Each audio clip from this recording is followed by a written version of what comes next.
Sa ngalan po ng Harmonia Family, kami po taos-pusong nagpapasalamat sa inyong pagdalo. Ngayon po ay ikaw na naka-recital, nakasama ng guardian. Bilang isang Harmonia, dati po Rondalar ngayon po ay Harmonia. Dito po sa aming recital, makikita po namin ang aming pagmamahal sa musika, kung paano namin ito natutunan ng may disiplina, may pagmamahal sa musika at pagtsatsaga.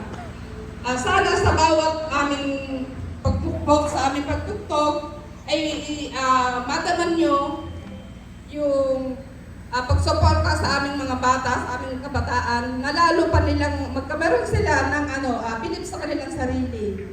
Ngayon po, matutunghayan natin ang aming mga natutunan sa tulong ni Lola Shoni at suporta ng aming ng ating koro parokya si Father Richard. Kaya ngayon po, tunghayan po natin ang aming isang maliit na programa. Sana po ay kayong masiyahan. Maraming po salamat sa inyong presensya.